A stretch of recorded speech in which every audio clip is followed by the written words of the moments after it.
Seeking the truth never gets old, even when it hides in the shadows. Immerse yourself in the world of June's Journey, a free-to-play hidden object game set in the roaring 20s. Solve the mystery of the devious gossip spreader and celebrate our 7th anniversary with exclusive events, never-before-seen decorations, thrilling mysteries, and exciting giveaways. The adventure and the gossip awaits. Are you ready for the journey? Download June's Journey today for free on Android or iOS.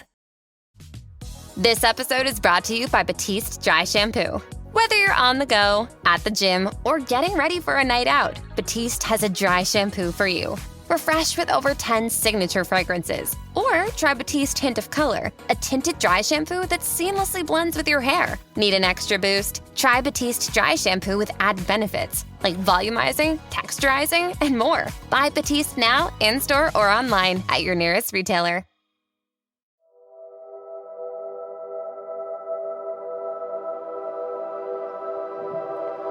All right, so today we have a very special guest on My Uncle's Escaped Alcatraz. Full disclosure, I've known Lenny DePaul now for probably over 10 years. He's retired US Marshal. Some people might recognize him from the A&E show Manhunt that was on a while ago, where he was the kind of lead. He was the lead for the New York area, the tri-state area, maybe even the whole East Coast. I'll let him tell you what his capacity is. But we wanted to bring Lenny on because he was a former U.S. Marshal to kind of give us some context, both from the past and also from the present, on how, if there were a prison escape like that today on something like Alcatraz, what his plan would kind of be and what he would kind of direct his agents and marshals to do. So Lenny, thank you for being on. It's great seeing you. It's been a while. So Lenny, just for our listeners, kind of give us your background so they have some context to who you are, even if they don't know who you are. The government owned me for about 36 years. I started with the United States Navy right out of high school. I was 17 years old. I spent 5 years active duty there. I applied for a job with the United States Secret Service. I was hired. I spent about 5.5 years in Washington, D.C., 3 years at the White House with President Reagan, which was pretty interesting. However, I had some colleagues that went over to the U.S. Marshal Service, and they had called me one day and said, "Hey, you got to come over here. This is a great job." I said, "What the hell's a U.S. Marshal?" I had no idea. And so they explained, "Look, we're chasing human beings for a living. We're not spending 3 to 6 months on trial. It's good stuff. You should consider it." So I did. I applied. I was able to get a lateral transfer over to the U.S. Marshals. I was stationed in New York, and I spent 3 decades hunting down violent felony fugitives. Post 9/11, the FBI was focusing on domestic terrorism, and rightfully so. Congress felt it necessary to establish permanent fugitive task forces throughout the country. So the New York, New Jersey Regional Fugitive Task Force was the flagship, or the model, if you will. I was the commander there for a long time till I retired a few years back.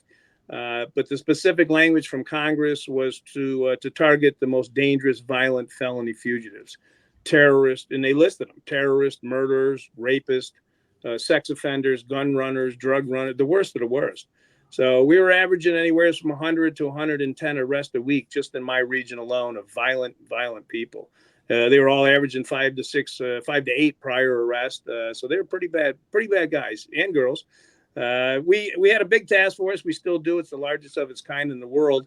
We have 380 full-time investigators from over 90 different federal, state, and local agencies.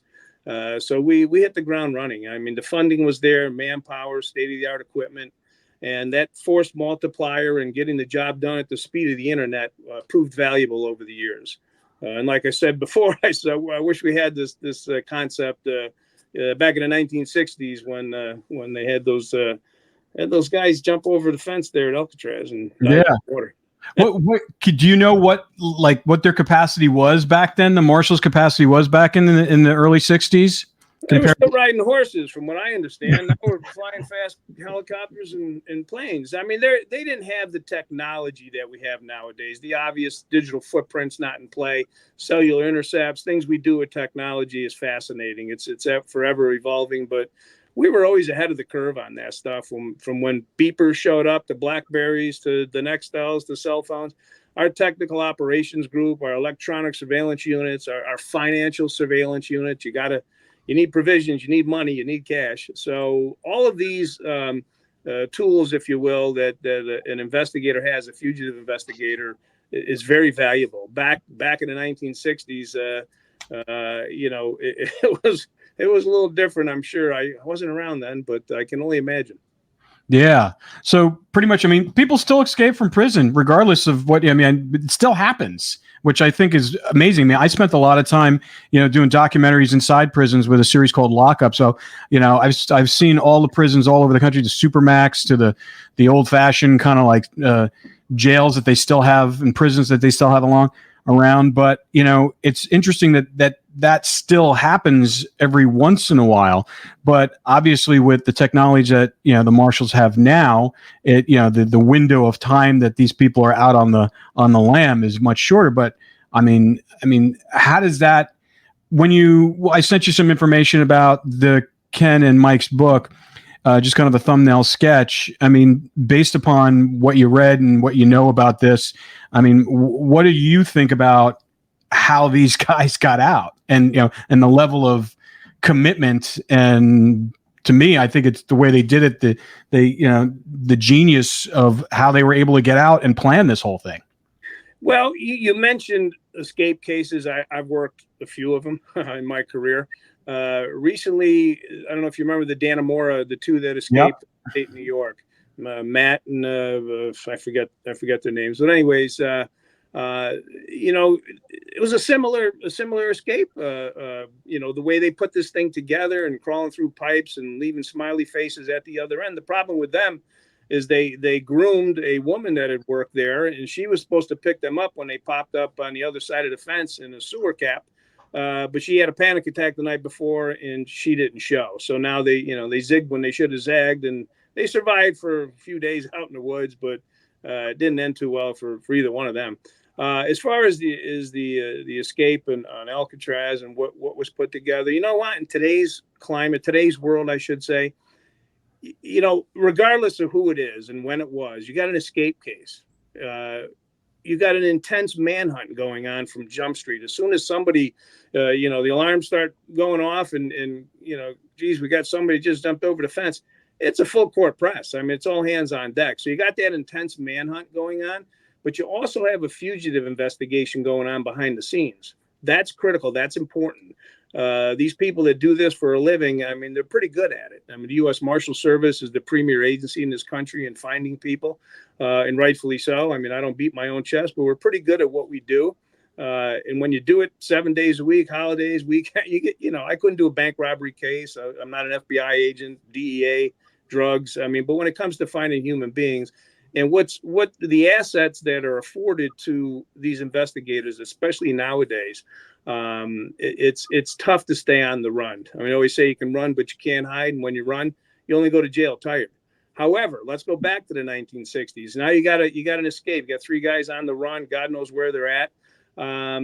Back then and even now, it's an intense manhunt. But that fugitive investigation is extremely important. We call it who's who in the zoo. You're flipping their worlds upside down. That trusted circle of friends is important. Who's talking to who, previous, and I'll fast forward to my era. I mean, you're looking at that digital footprint is important. I used to laugh because everybody go buy a throwaway phone, or what. But for us, it's comical because we're all over that stuff like a cheap suit.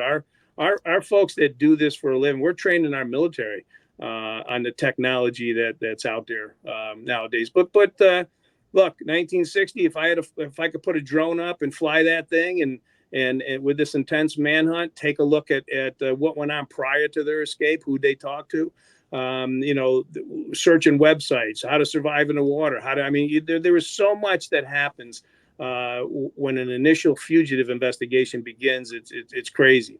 But as you're connecting the dots and putting that puzzle together, you're going to get leads, old fashioned, Q&A and hitting the bricks, knocking on doors, talking to people. That helps. What kind of conversations who visited them in jail. I mean, that's why these joint task forces are so important. We'll have the Department of Corrections on board, paroles on board. We'll all come to a big kumbaya in the conference room and say, okay, parole, was this guy ever on parole? Yes, he was. Give me what you got. How about the jails? Department of Corrections, who visited him this past year? Give me the list of people. So you're getting leads that are coming in wheelbarrow loads with that kind of stuff. Back in the 60s, I mean, they didn't have that luxury. How are they going to communicate back then? There were landlines. There were no cellular. There was nothing. Now they try to hide this stuff. I remember the calling cards. As this stuff evolved, like I said, we were way ahead of the curve on this stuff. And I can give you examples on how we used to get onto people's pagers and calling cards and the technology that was out there. Nextel, cellular intercepts, following that trusted circle of friends. You can get as many burner phones as you want. It will still identify you after a while. But they didn't have that luxury back in the 60s. They didn't have any aviation support, thermal imaging, night vision. That was any good, or at least we didn't. So it was a little difficult. Yeah. So you're basically saying that the different agencies didn't really commingle and work as fluid as they do now back then? 100% not at all. I mean, post 9/11, yes, I was right on to a military intelligence team with Artie Roderick, and you'd be surprised when we get in a secured area at a certain place in the United States and talk about high value targets. And within the room, you've got the brainiacs, and I'm the village idiot. I mean, you've DIA, CIA, NSA, all of them are there. All the rainbow folks are there, Green, Delta Force, SEAL Team 6. So you're dealing with the best that we have, okay? And as you go around in the conference room and everybody's talking about a specific target, they all had the answers. I was sitting there shaking my head. I'd stand up, have my little whiteboard, and I'd get into details and say, okay, this analyst talked about this, and that one said that, but nobody's talking to each other. The answers are right here. And they looked at me like I had three heads. And after after we got into some pretty good details and found a few people, then they were convinced I was part of the team. But yeah, to answer your question, information sharing nowadays at the speed of the internet is, when you're chasing human beings, you got to stay ahead of the curve. That is critical. It's important. It's paramount that everybody works together. Back then, I mean, they didn't have the resources. The manpower, I guess, was limited. I know the US Marshals didn't have as many. I think we have probably 4,000 to 5,000 actual United States Marshals out there. But back then, I don't even think there were maybe 1,000 people. I don't even know, to be honest. But yeah, it made it difficult. Yeah. No, talking about the Dannemora, the escape that you worked on, you basically pointed out a fatal flaw in their escape plan when their person on the outside kind of bailed on them. That the brothers and Frank Morris could have had that happen to them because they had a boat waiting, according to all the research and the stuff that Ken and Mike have discovered, that they had a boat arranged by gangster Mickey Cohen that was waiting in the bay for them. But, they didn't know it was going to be there. I mean, they just trusted that it was going to be there. So that could have been, and then because that was the major thing that got them out of the area to a place where they can fly out of there. So I find that really interesting. And a lot of people we spoke to skip tracers who've worked the case. We talked to Art, and we also talked to former FBI people. And they said that's the fatal flaw of, escapees' plans are is, once they get out, what do they do next, and where do they go, and how do they sustain themselves via money and stuff like that. So those are all kind of things. And based upon the research that Mike and Ken had, they had a lot of people helping them, both on the inside and on the outside. Right. Well, again, you want to talk about back then and in today's world. I mean, nowadays, reward money is important. The streets talk. I mean, they cultivate informants. They bring people on board Team USA, like Sammy the Bull Gravano. I mean, he took down the mob single-handedly. Yes, I think that back when they devised this plan, or when they come up with this plan, and who helped them, who assisted them, anything could have gone wrong. You mentioned Dannemora. I mean, they all plan on how to get out, right? I mean, it's all, hey, we'll do this, we'll zig when we should have zagged. But once they get out there, do we have a plan B or even a plan C? No. And did they split up? Are they together? You can what if this to death all night long. And as fugitive investigators, you don't rule anything out. I mean, anything's possible.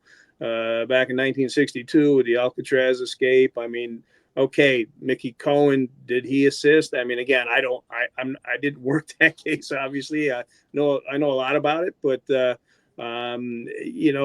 provided a boat. They made it to land. Did they get on an airplane? Did they have a pilot? How did those communications happen? How did they put this together? Who did they talk to? Who was the go-to guy? Osama bin Laden had his guy, and we were able to do a cellular intercept on that nut and found him in Pakistan. So, I mean, who was that person, that courier, the making all these plans on the outside? Somebody had to be doing that. If in fact they get on a private plane, I think their first stop was Mexico. I mean, right now we're on the ground with several agents in Mexico City. Red notices are in place. Interpol is up and running. We have 186 countries on our side right now. Treaties are in place. I don't know if there was a treaty in their alleged final destination in Brazil or not back then, but we got a lot of cooperation in South America all over the place. It's kind of funny. I did a show called Hunting Hitler for the History Channel. We shot 3 seasons, and I was all over South America and Chile and whatnot. And you'd be surprised the people that really want to assist and help when others are on the run. Even in the Panhandle, you go down in Costa Rica and in those areas, we have a lot of eyes and ears out there with the help of the internet, with the help of social media platforms. The media's on board. You plaster somebody's face. These 3 guys, if they hit the water back nowadays, who knows what would have happened. I would say it'd be a matter of time that we found all 3 of them. So, yeah, in the 1960s, didn't have that luxury, didn't have those capabilities, definitely didn't have the technology to assist. We didn't get that cooperation globally like we do nowadays. And again, when you're putting that puzzle together and connecting the dots, who's coming on board Team USA, who's helping out, who's informants, who's getting paid reward money. The streets talk, like I said. So, not a lot of that happened, I don't believe, back in the 1960s. Yeah. No, I can understand that. And then as far as what we're really curious about is because both Mike and Ken have unearthed, and I'll let Ken kind of step in here, talk about some of the documents that you guys found that kind of, you were getting 2 answers from the government saying that they didn't feel that they made it, or they were pretty determined that they didn't make it. They didn't make it out of the bay. Yet there were documents displaying that they more than likely made it to South America. And so I know government has to keep things close to the vest, but in a case like this that's been, pretty much cold for, over 50 years, almost 60, it was 60 years. I mean, how long does the marshals and the government, how long do they hold on to this theory, and or how long do they hold on to cases to the point? I mean, we had Art on, and Art said, listen, if we did find them, even if it was like 10 years ago, nothing probably would have happened to them.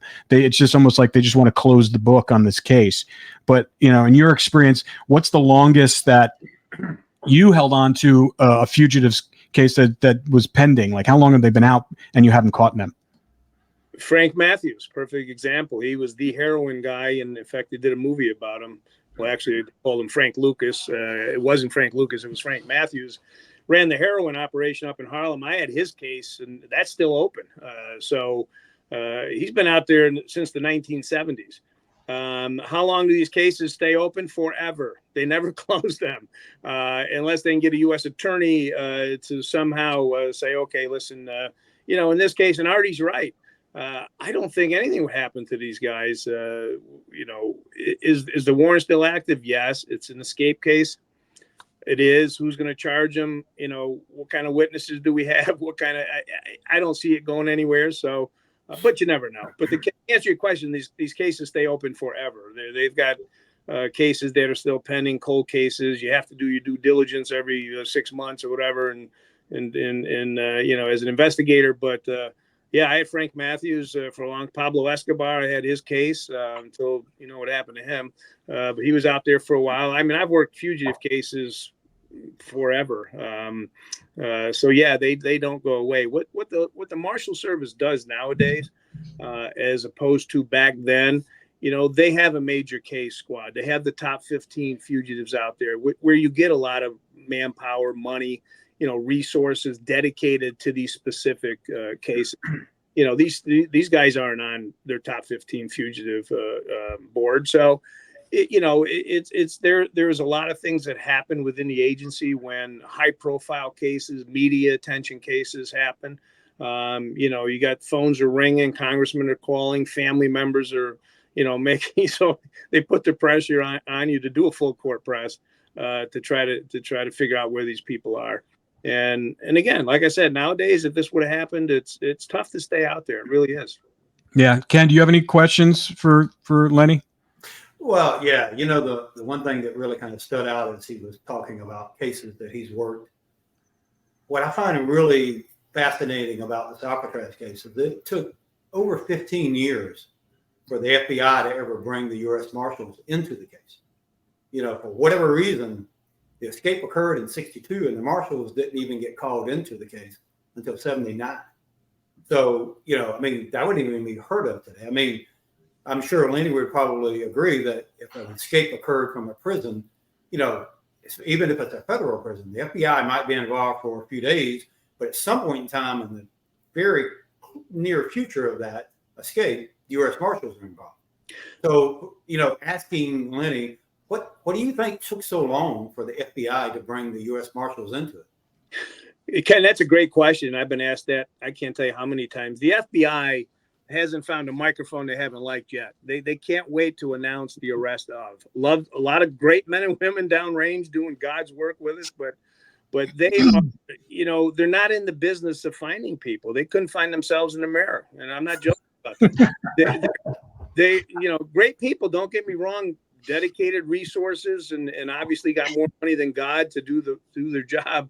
But I'll give you a perfect example. Whitey Bulger, the FBI Whitey Bulger Task Force in Boston would not allow the U.S. Marshal Service on their task force.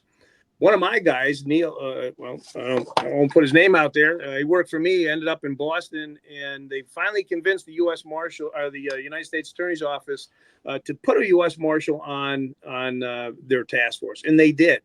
This particular person took all these boxes, blew the dust off everything, and he went through this with a fine-tooth comb.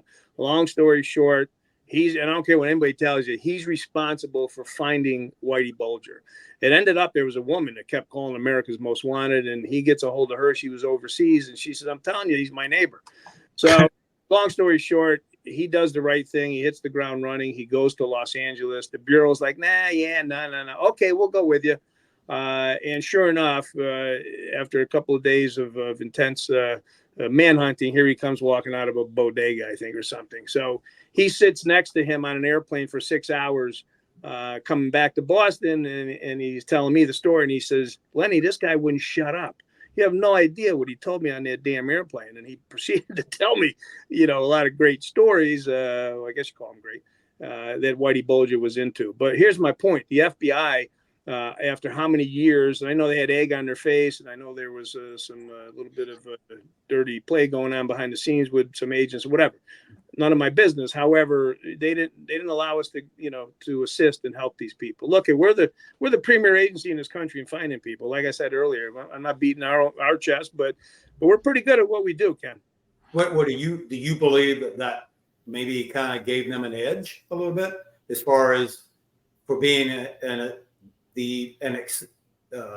escape that wasn't followed up? Because we've actually found documents in the FBI files that we've had access to that's unredacted, and there are people that they should have interviewed in the very beginning that they didn't interview. And they interviewed people that was just absolutely ridiculous. I give a case in point. I saw John working as a bellhop in New York City. And they went and interviewed the people. But then you had credible people that they should have interviewed that they just wrote off and said, this is just crazy, or whatever reason. But because they didn't do their job to me, I believe that is what aided them and to get to the point or the place that they were at. Now, I agree. If the U.S. Marshals had been called in early, they probably would have done things a lot different. So to me, that was an asset on their side because they didn't have the U.S. Marshals. I mean, not only that, Ken, it's not that the FBI didn't do their job. They don't know how to do it. They're not in the business of being human beings. It's not that's not what they do. And again, it's something. It's like anything, whatever occupation you're in, whatever. When you do it all the time, you're going to ask the right questions. I mean, I'll go into an interview with a fugitive's mother, and my first question is, "Mom, if you knew where your son was, would you tell me?" What's she going to say? No, I wouldn't. Well, that tells me two things. She knows where he is, and now I got to take a hard look at her. So there's so many different facets of the investigation itself and how you should properly speak to people that you feel may have. And again, we'll go into a conversation with people and we'll know the answers to all our questions, obviously. So you're looking at nonverbal communications. You're looking at, the way these people are reacting and what goes on in an interview or an interrogation. The FBI, they're trained a little different than we are. We're on the street every day. I went to an FBI retirement party real quick, and a good friend of mine said to me, they were in a conversation before the party started, and he says, yeah, I mean, people just shoot, kidding around to the FBI. He goes, I never had my gun out of my holster. And he looked at me. He says, what about you? Have you had your gun out of your holster? I said, I have my gun out of my holster 10 times before lunch every day. And I wasn't bragging, but the point is, we're a whole different breed of investigators than the FBI. Yes, if they were on board back in the 60s and were part of this investigation, I think they probably would have been a little more successful than what the Bureau did. Yeah. Mike, you got any questions for Lenny? Well, one of the things that we've talked about a little bit on the show and was sort of brought up here is usually when an escape happens from a prison, as you said, they hop over the fence, they come out of a tunnel, and then it's a hot foot pursuit. They're on the ground. Maybe they have a car, but usually they're fleeing into the woods, trying to hide out, lay low. And then, of course, you surround the area and just tighten the noose until you catch them. You know generally their geography, and so they're relatively easy to catch because of that. This one is different in that, as we mentioned, they had the boat, picked them up in the bay, went to a local airport where Fred Breezy, who was a childhood friend of the brothers, they grew up with him, and he was one of the drug runners for Mickey Cohen. Flies him down to Mexico to Mickey Cohen's farm. They lay low there for a couple of years, don't go out. They just sort of hang out on the farm because they know they're wanted men, high-profile escapees.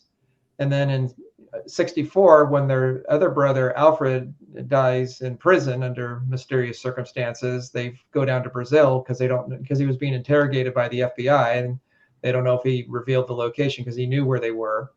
And then they go down to Brazil because one of the things that Whitey Bulger, who was at Alcatraz at the time, he knew the brothers well, told them, if you get out, go to Brazil because there's no extradition from Brazil to the United States, so they can't bring you back. So the difference that I see in this case compared to most cases is they did have an escape plan once they got out, whereas a lot of them don't. They just sort of do it literally on the run. Whereas the brothers already had a way out to another country, and they already had a safe place to hide once they landed in that country, the farm, which is a rural area, and then they just didn't interact with the community, so they wouldn't be spotted. And so it's, a couple of years before they go down to Brazil. So they sort of fall off the face of the earth as far as the authorities are concerned. They don't know where to look. I mean, they did go to Mexico. There were rumors about Mexico. They couldn't find them. There were rumors in Brazil. They go down there. They can't find them. But the brothers, the intelligence that they had was they did not interact with the community. They stayed to themselves so that people couldn't identify him. And for Whitey Bulger, he was on the run for 16 years doing the same thing. He laid low, and they finally had to go to his girlfriend to catch him. They couldn't catch Whitey Bulger. Well, it's funny. I just want to point out that it was 15 years before they brought in the U.S. Marshals to look for the Englund brothers. 16 years before they brought your friend in. It's like is that the time period they'd wait? Well, apparently, I mean, Mike, that all makes sense, Mike, what you're saying. Again, I had probably 12 questions as you were talking. I look at the world a little different, obviously, from what I did for a living. But, questions are, how does the brother know where they are in prison? Who's telling him this? How does this pilot know where to? I mean, there are so many we could what if this to death all night long. Well, the connecting person for this whole thing that we haven't mentioned was the other brother, Ken's Uncle Man, Robert.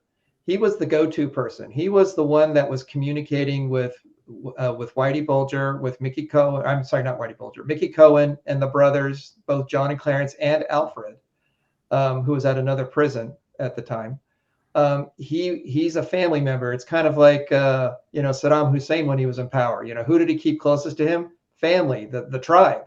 Because those are the people that you can absolutely trust, that they're completely loyal to you, and that's what the brothers did as well. They were only working with people that they completely trusted.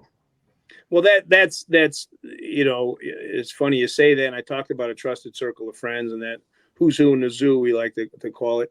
The question would be, how does this brother communicate with Mickey Cohen when he visits him in jail? What does he say? Actually, Mickey Cohen came to his house.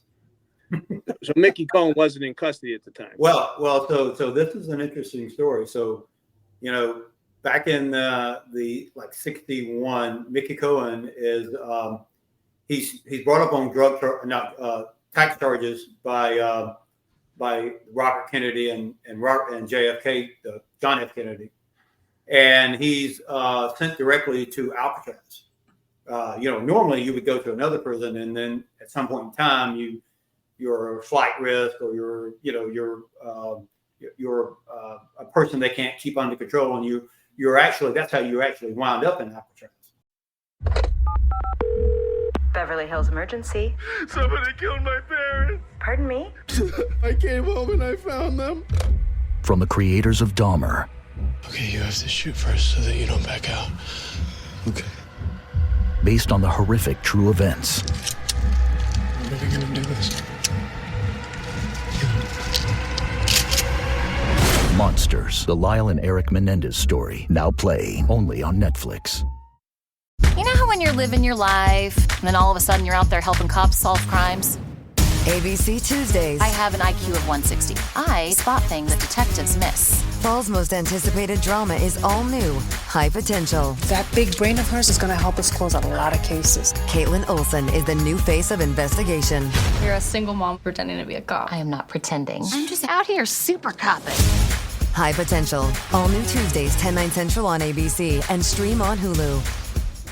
But in Mickey Cohen's case, he was sent directly to Alcatraz. Well, he's in there, and his lawyer goes and gets a bond signed by the Chief Justice of the Supreme Court, Earl Warren, who signs his bond, and he leaves Alcatraz for 7 months. He was working with John in the clothing room prior to that, but he left for 7 months.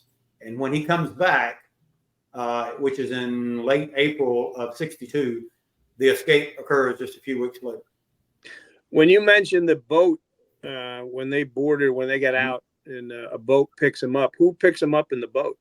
Well, so now this is where I was talking about the FBI. So that night that the escape occurred, there happened to be a San Francisco police officer who just happened to be down at Marina Green.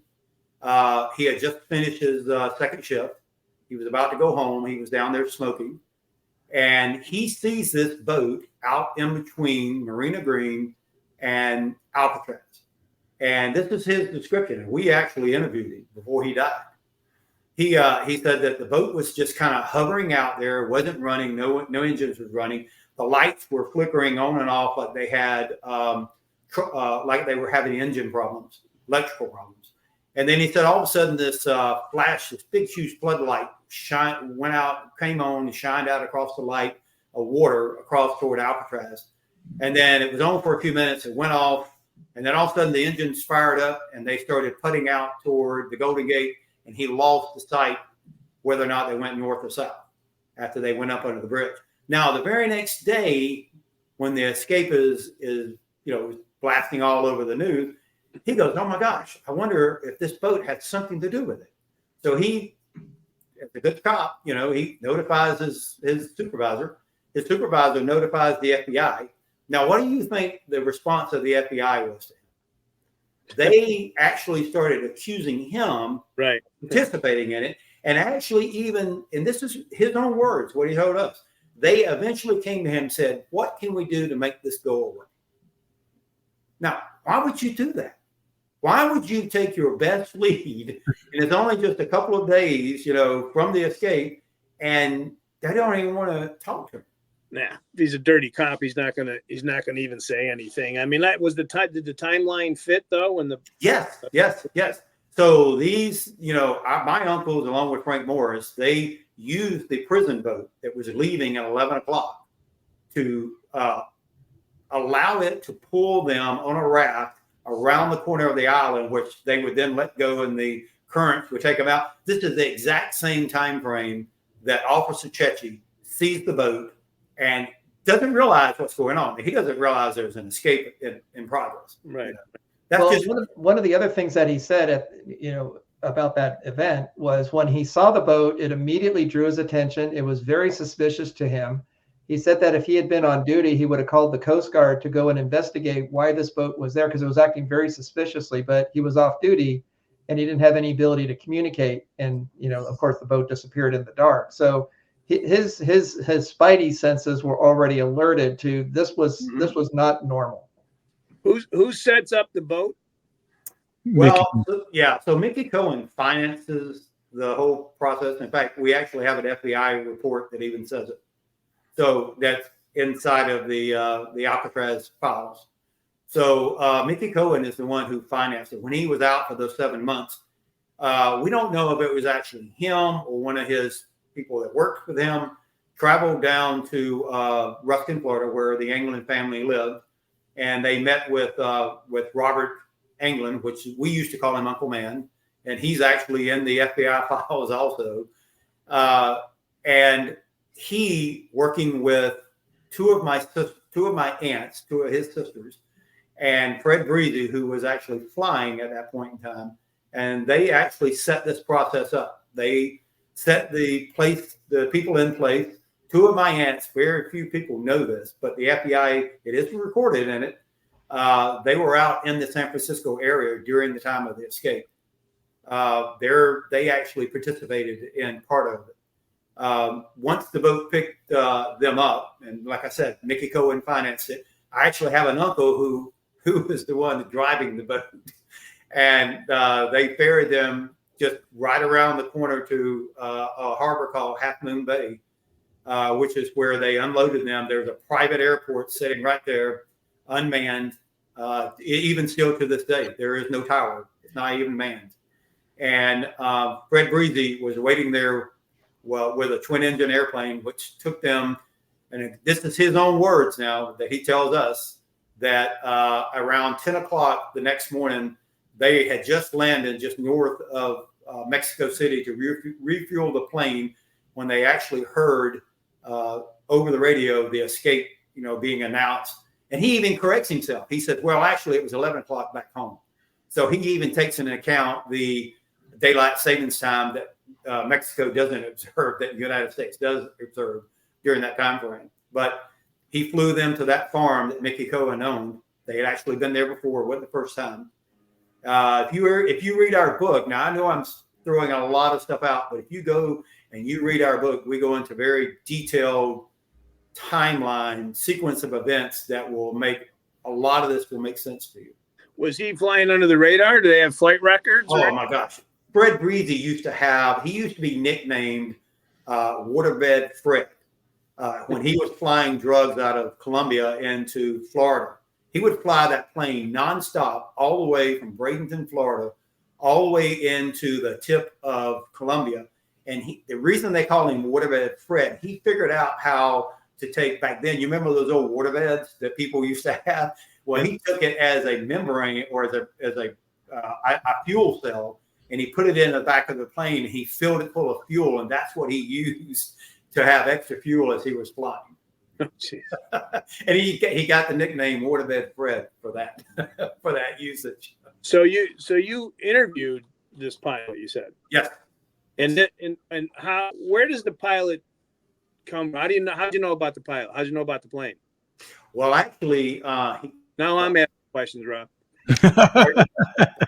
What's that? I want my lawyer. Where's my lawyer? Could you speak really loud, Mike? No, I'm kidding. You know, the funny thing is that when I worked with Art on a show with this case, Art knew about Fred Breezy. I mean, this wasn't new to the U.S. Marshals. No, they already had a radar on him at one point in time. He was actually he was wiretapped back in the 76, right after he crashed his plane trying to land with a bunch of drugs on it. But he was wiretapped, and they found out that his group of people was large. I mean, it wasn't just him. In 76, whenever they did catch him. Did he get arrested? Yes, he did. He actually wound up spending 10 years in a Florida prison. And he when he got caught. And he doesn't cooperate about flying the escapes. Well, you know, he doesn't divulge this information until much later, and he actually divulges it originally to Art on a show called America's Most Wanted. America's Most Wanted. Art was doing a segment, and Fred Breezy had already got out of prison. He had already made parole. He was out. He'd already been divorced from his wife, of course, from all this. And I'm telling you a short story, you know, I mean, a condensed story. But he walks in after cutting his grass, and he sees this show, and he thinks, oh my gosh, they've caught him. Because he had been down to where they were. So he calls in because he thinks that they had caught them, and Art's the one who actually talks to him over the phone. Oh. And whenever Art realizes that this guy knows where they're at, Art went and picked him up, and they questioned him. And he comes clean. He says he had been down to Brazil. He knows in the general area where they were at. He tries to tell them. I don't know if Art and them actually believed him or not, but at some point in time in 1992, he comes to the England family, and he gives us proof that he had been down there, including, have you ever seen the photograph that we have of them in Brazil in 1975? Yeah. Okay. Well, that's been proven to be them. So there's no question, there's no doubt whatsoever that they made it to Brazil, and he photographed them down in Brazil in 1970s. Well, listen, I want to get this one last question because I know Lenny's got to go. So with all that said, and all this information and documentation saying that they made it to Brazil, why would Art still hold on to his theory that they didn't make it? You know, as you were talking, Mike, Artie's a sharp guy. I mean, he's one of the best. And if he had a personal conversation with this guy, I just get this idea that there was something in that language or in that conversation that Artie didn't trust. I mean, I don't know. I wasn't there, but knowing maybe Artie, you didn't train good enough. I didn't, you know, knowing Artie the way I do and the cases we've worked, and we were in Afghanistan together, for God's sakes. Something must have happened where he just didn't, something wasn't adding up. I guess, again, I'm guessing at this. I don't know.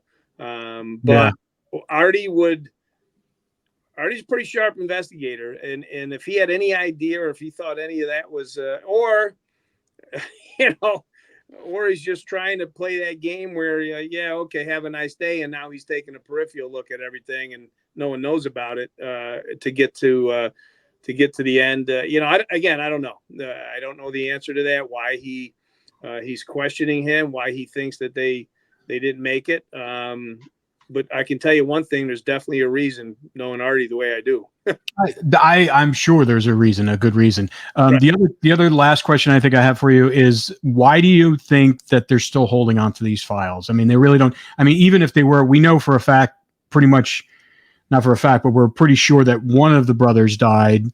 at a certain, yeah, we have someone down there working research and looking for stuff for us because it's so hard to get the records from here.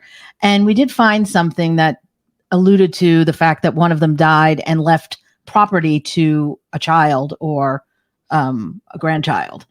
So we were looking into all this stuff with this genealogist who did Find My Roots, and he found a lot of stuff that would suggest that they had children. And we know that they had 4 and 3. So there were 7 children altogether. And then those people had children. So there's a lot of stuff here still to kind of look at that we were just been uncovering, going, oh my God, this is all connecting.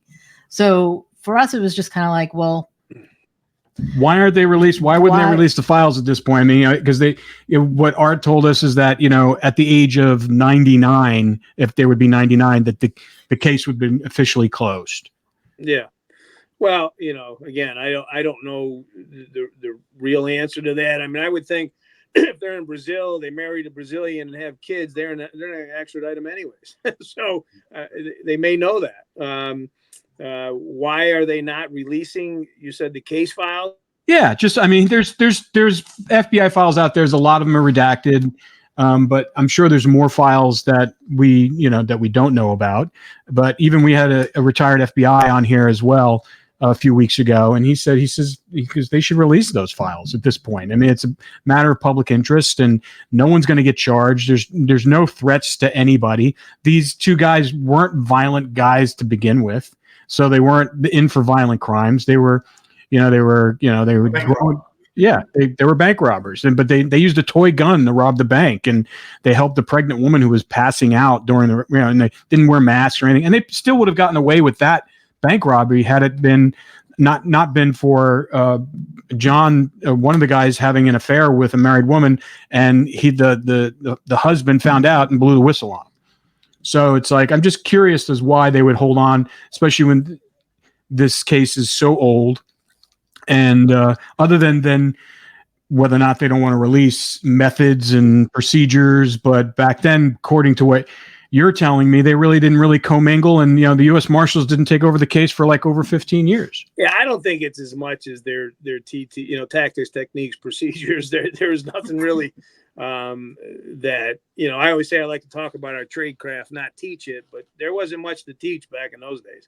Why they wouldn't release them? It's the protocol. I mean, as far as I mean, it's a great question. I don't know why they wouldn't release them. There's really, what could there be that they're worried about other than that's the way we do things around here. That's the business. But if you're thinking that one is their family members and there's children still alive, is that what you're saying? Yeah.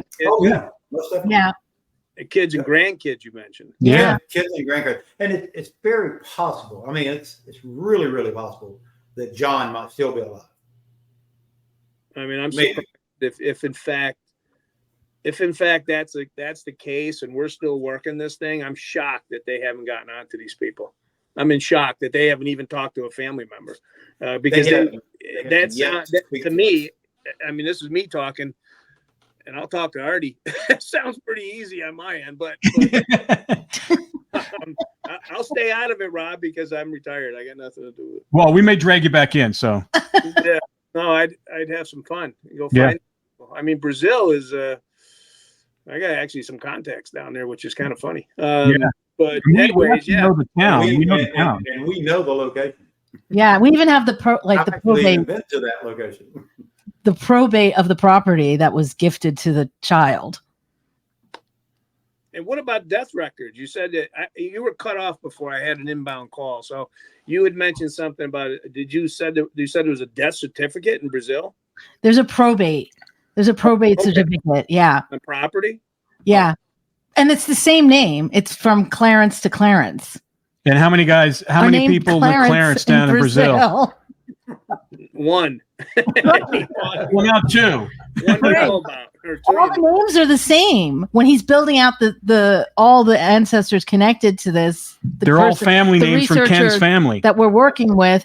All the names are the same. Yeah, and one other quick question. You'd mentioned earlier in the conversation that I forget the brother's name, but he knew exactly where they were in Mexico. That was Alfred.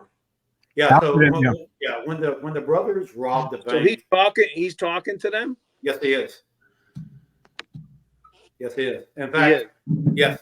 And in fact, like I said, there were three brothers that robbed the bank. It was Alfred, John, and Clarence. Right. They sent Alfred back to Atlanta after the state trial. They went to federal. They all went to Atlanta. They brought him back to Alabama, charged him again on the same charge. Gave him 25 years at that point in time for state. They sent Alfred back to Atlanta. They sent John to Lewisburg, and they sent Clarence to Leavenworth. Well, the time Alfred really tried to do the right thing. He tried to, get this appeal using the ACLU. John tries to escape out of Lewisburg, and he gets sent to Leavenworth with Clarence, and then they both tried to escape out of Leavenworth, and that's what landed them in Alcatraz. But at some point in time, the brothers, they were still writing back and forth to each other.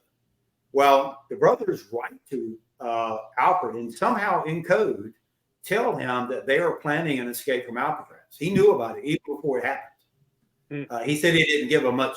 We have letters where this has occurred, and he said he didn't give it much hope that they could do it. And then right after that, he's sent to Kilby State Prison to not quite clear if he was finishing up his federal time or whether or not he was actually starting his state, because the state said you couldn't serve the time concurrently. And he was only out of a 15-year stint. He had only done 5 years in federal.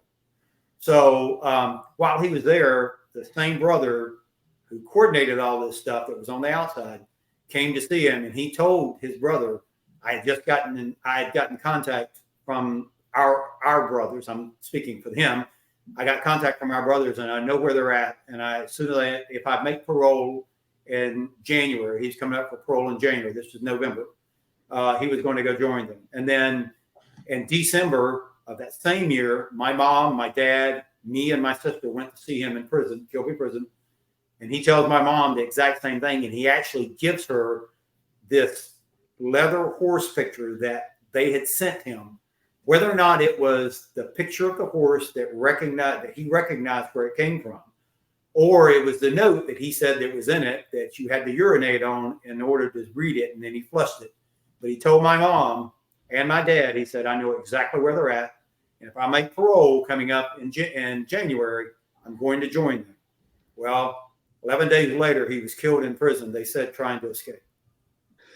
So they're communicating. Their method of communicating is letters. They're getting a letter. He's getting a letter in prison. No, he didn't get a letter. He got this leather. I don't know if it was a letter or if it was just the leather horse picture. Somehow he got a hold of it. Somehow it came to him. Whether or not it was mailed to him or someone brought it in to him. But he received something that told him he knew where they were at. And like I said, 11 days later, he's killed. You think somebody, I don't want to say whacked him, but I will, in prison? I will say because he was when he was in Atlanta, he was part of the MK Ultra drug program that was there, along with Whitey Bulger. They both knew each other. And then when he came to Kilby Prison, I have a newspaper from the Kilby Prison that the prisoners did on a weekly basis. My mom happened to grab one when they were there. And that very next week, the same doctor that was doing those drug programs in Atlanta was starting that same drug program at Kilby Prison. And of course, they have an electric chair there that was well known called the Yellow Mama. Alfred was killed by being electrocuted. Now, you tell me what happened. Had they listened to the picnic table this is a weird story. I could go on for hours with this, but when my mom and my dad and me and my sister went to visit him, my mom had told me the story many times. They actually set them at a picnic table outside of the prison walls, and Alfred came out to meet them. And they stood around this prison at this picnic table while he was eating a Christmas dinner that my mom brought him. When he tells my mom and dad that story, was that table bugged? I don't know. All we know is that 11 days later, he was killed in prison, electrocuted. Who else is he telling that story to? I mean, the plot thickens, and yeah, Yeah. love to hear. It goes deep. Yeah, if you want to really dig into it, read that. Well, book. I'll send you a book, Lenny. No, I'd love to read it. Yeah, no, if you send me I'll pick it up, Rob, if you have extra. But yeah, I'd love to read it. Yeah, no, it's like I said, I started reading it prior to doing this, and we're going through the whole book, and I was just like, holy crap, you can't write this stuff. There's so much there. It's crazy. It's so many layers, just the Mickey Cohen connection, the Kennedys, there's even a connection to the JFK assassination. I mean, it's crazy because Mickey Cohen was friends with Jack Ruby. And then when there was his girlfriend, Mickey Cohen's girlfriend who was a Candy Bar. She was a burlesque. She was down there hiding out in Mexico. And there's the same farm. There's a statement from her in the FBI files? No, she made it. This was actually recorded in the newspaper. She made a statement, testified that 2 days before the shooting, Jack Ruby was on his way out back from Mexico, and there was a guy in the car with him, and he had stopped off at her house to give her a puppy. And she went out to the car. They asked the guy, would he like a drink of water? And he said no. And then right after the shooting, she recognized who it was. That's the same guy that was in the car with Jack Ruby. So she notified the FBI about it. And well, anyway, you know what happened? It was Lee Harvey Oswald. It was Oswald. Lee Harvey Oswald. It was in the car with him. And then Jack Ruby shoots and kills him. And then he goes to prison. And she agreed to recant her story after she said it. And right after that, she was pardoned of her drugs. She was about to go to prison on drug-related charges. And the governor of Texas, who was in the car with JFK and also got shot, pardons her, and nothing ever happens to her. Jeez. Oh, my God. We could go down this hole for a long time. Yeah. No, but yeah, no, it's pretty layered here. I mean, it's also just the stories of these guys when they were younger and coming from poverty, and and how they got roped into all this, and it's just story. But the best story, I'm gonna throw this in. The best piece of this is that, do you know how Mickey Cohen got bonded out of Alcatraz? The Chief Justice of the Supreme Court is the one who signed his bond, Earl Warren. Now, does that name ring a bell to you? Yeah, you mentioned it earlier. Yeah. Earl Warren is the one that was hired to do the Kennedy assassination the commission. Yeah, commission, the Earl Warren Commission. He's the one who signed for Mickey Cohen to get out of prison. Have you ever heard of a Supreme Court justice signing anybody's bond to get out of prison? It doesn't work that way. Well, it did in 1962. Yeah. Well, I mean, Art brought up something really interesting. I don't know the Art, or it was Stewart, saying that by having him do that, it just eliminated anybody who wanted to try to appeal it. Because where are they going to go? That's right. Where are they going to go? How much higher can you go than him? No appellate court would entertain it. You're right. Exactly. Absolutely. Yeah. That's a crazy story. Regardless of what happened to these guys, they escaped. I get it, but you know what? It's a fascinating story. So I'm looking forward to reading the book. Great. Well, listen, Lenny, thank you so much for being on. Lenny. Great reconnecting with you. I'll talk to you offline about a couple other things we got cooking, and then what were we gonna say, Sin? No, that's it. That's it. So thank you, and I'll send you a link for this. This is gonna drop on tomorrow, actually. No, it's good. And guys, nice meeting both of you. Nice meeting you too. Great work. I could have used you on my team years ago. You couldn't afford us. Indeed. Yeah. Bye. Nice Take to care. see you. Take care, guys. Bye.